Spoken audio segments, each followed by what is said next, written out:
Arab world, and his vision was to create a mosque for all Muslims from whatever countries within the Islamic world. Sheikh Zayed passed away in November 2004. His son, Sheikh Khalifa bin Zayed Al Nahyan, was elected president of the United Arab Emirates.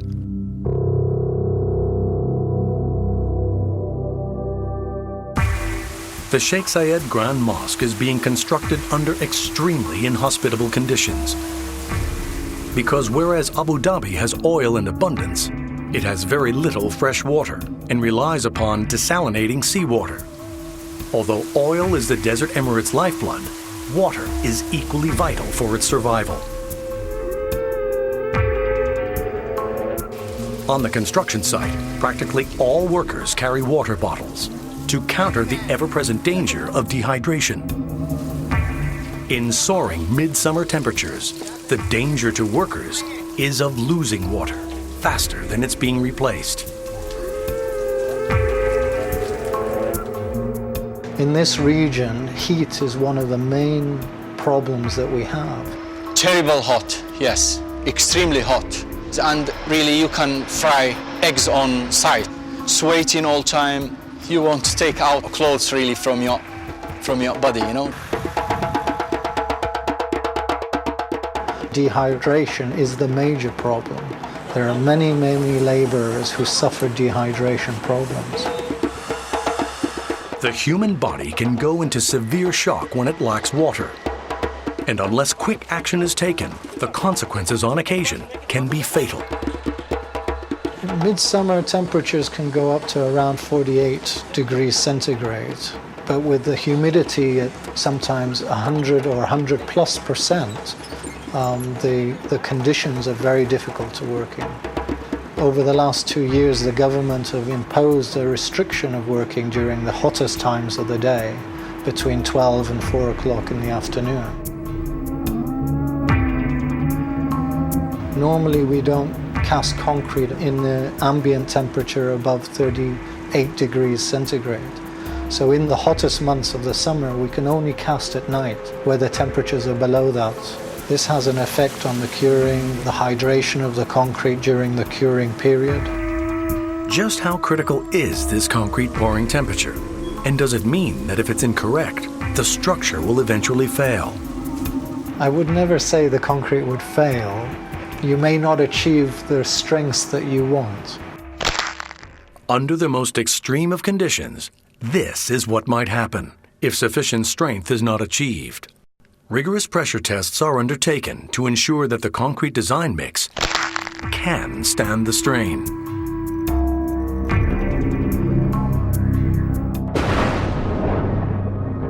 Groundwater salinity and soaring summer temperatures are expected problems. However, a desert downpour comes as a complete surprise and brings all work to a standstill. The roads surrounding the site become quagmires. All the vehicles stuck and all the equipment stopped, and even work will stop as well if it was really heavy rain. We cannot expect rain. Although sandstorms are only occasional, strong wind conditions are frequent, slowing work down but never quite stopping it. However, these high winds present another more serious problem, that of eroding and blowing away the 9.5-meter high embankment the mosque stands on. To prevent this from happening, the entire hill surrounding the mosque is swathed in heavy green plastic sheeting, firmly tethered down to keep the hill intact. When the completed landscaping is finally in place, sand erosion will cease to be a problem. Early in 2007, all work was stopped and the workers were sent home. Not because of rain or construction problems, but because of visitors, royal visitors.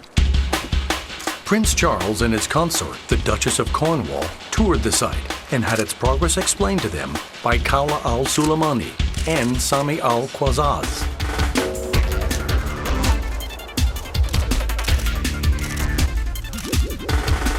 For security reasons, the workers were absent, but the press was not. أشهد أن لا At the project's peak, 2,500 workers labor on site. A great many of them are Muslims, with the obligation to pray 5 times a day. This has been factored into the construction schedule, with on-site mosques for religious devotions.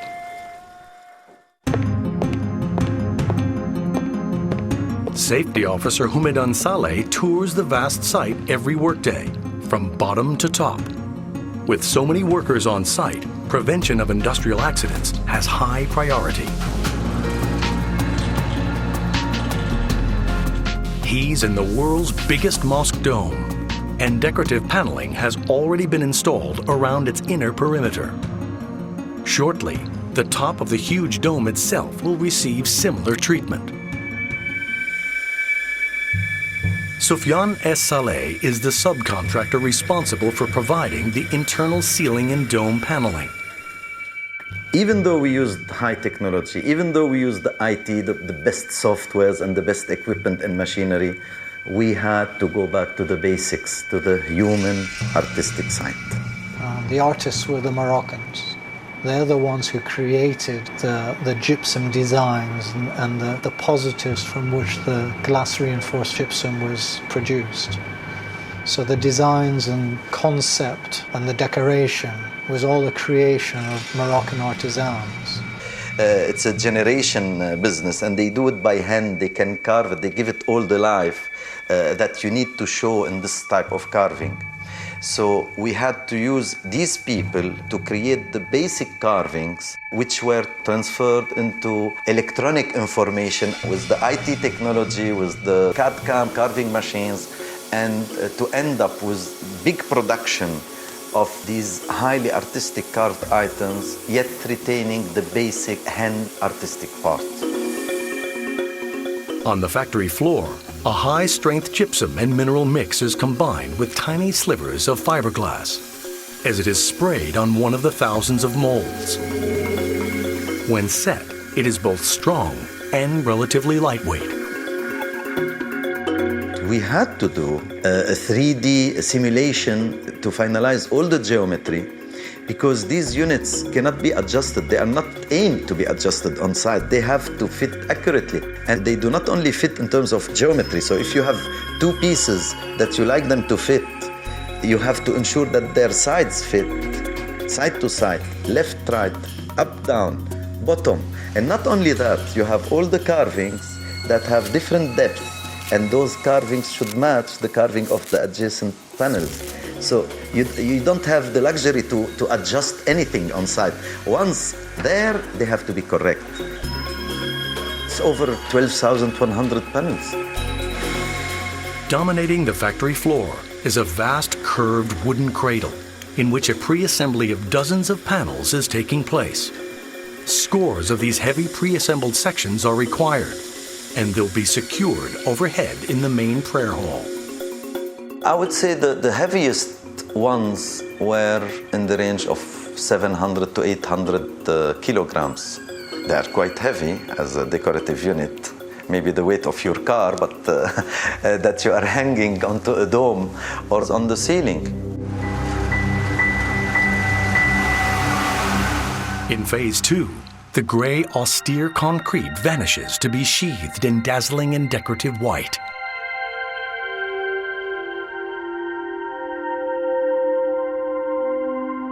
Few projects have used as much marble as the Sheikh Zayed Mosque, which was conceived to have the whitest marble ever found, like another wonder of the world, the Taj Mahal.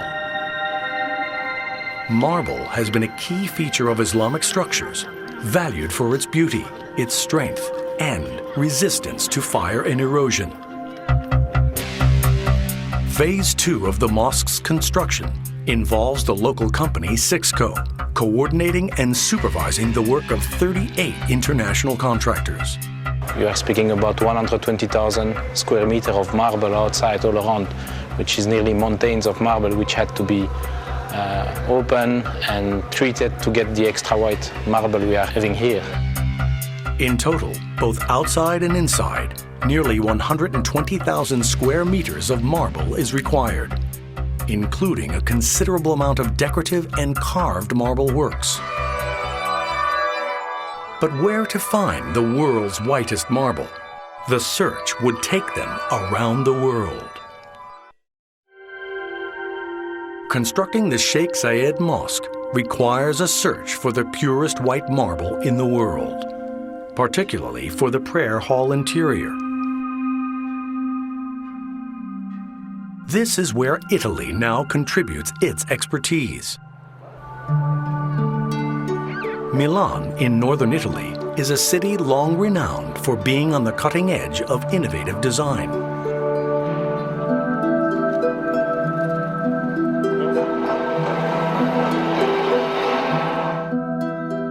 The home of Fantini Mosiaci, long established and fully conversant with the business of manipulating marble.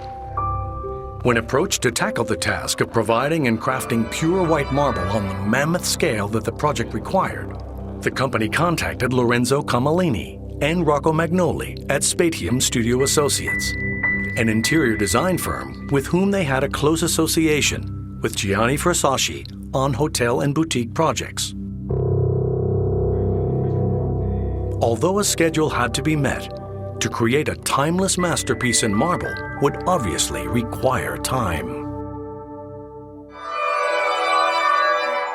Spatium were one of the only architects who could transfer Sheikh Sultan's ideas and visions into reality. Sheikh Sultan was very interested in the floral concept of the mosque. The image that the client, Sheikh Sultan, had in mind, it was the Mosque of the Flowers. And Spatium were very good at transposing that idea into samples, drawings and designs. The material we suggested for the realization of, physical realization of the wall was the marble. He wanted something very white, very important, and we had to find a very rare kind of white marble, and it has been taken from an Italian quarry which is producing maybe the most beautiful and pure white from all over the world. Marble that's white and crystalline as the snow found in the Val Venosta Alps in northern Italy at the Acqua Bianca quarry. This cold white marble was exactly what Lorenzo wanted. Lassa marble. It's found high among snow-capped mountain peaks and comes from inside a deep gallery quarry. In near-zero temperatures and often loosened with explosive charges, the marble is cut into huge slabs on the spot. It originates from limestone. Under intense heat and pressure, it underwent a process of recrystallization. After being quarried and cut, it's taken down to the town of Lassa in the valley below, there to await shipment to Abu Dhabi. Not only massive marble, but micro marble is an integral part of Abu Dhabi's Sheikh Zayed Grand Mosque. Hundreds of thousands of marble chips comprise the flower patterns on the main prayer hall walls, all hand-cut in Italy. A second team of Italian artisans assembled the pieces, guided by paper patterns to precisely match the floral features envisioned by Lorenzo Carmellini and Rocco Magnoli. The mosaics are handcrafted in exactly the same way that they've been for centuries, and they're designed to last for centuries. This is where the mosaic process begins, and this is where it ends, nearly 4,700 kilometers away in Abu Dhabi.